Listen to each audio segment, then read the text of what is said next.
بسم اللہ الرحمن الرحیم۔ السلام علیکم۔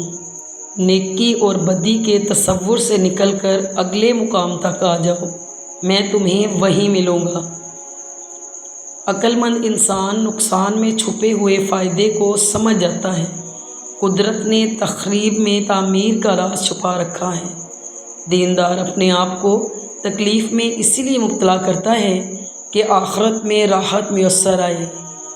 شیر دراصل وہی ہے جو خود کو شکست دے دے تاکہ اللہ کی مدد سے اللہ کا شیر بن جائے اور نفس اور اس کے فرعون سے نجات پائے۔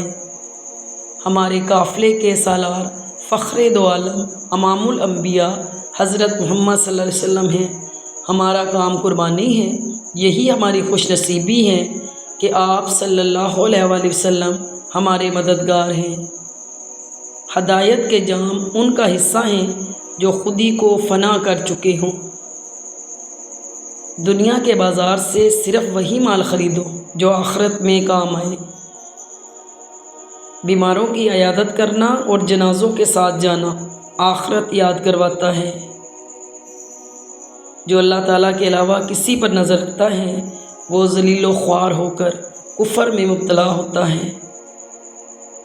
اللہ تعالیٰ اپنے پیاروں کو آزمائش میں ڈالتا رہتا ہے۔ خدا پر توکل کرو، وہ قادر مطلق ہے۔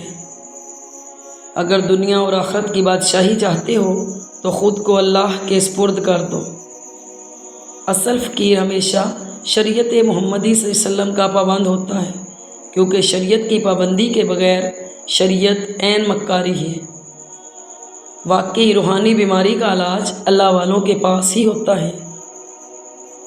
حسد ایک بیماری ہے، اس سے ہمیشہ بچنا چاہیے۔ اگر تو عقل مند ہے تو صورت کو نہ دیکھ، سیرت پر غور کر۔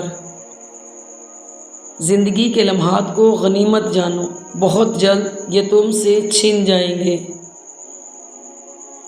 حلال لقمہ کے منہ میں آنے سے عبادت کا رجحان اور آخرت میں جانے کا پختہ یقین پیدا ہوتا ہے۔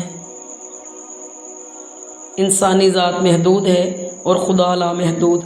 اگر محدود لامحدود کا امتحان لینے کی کوشش کرے تو اسے حماقت اور بے وقوفی کے سوا اور کیا کہا جا سکتا ہے۔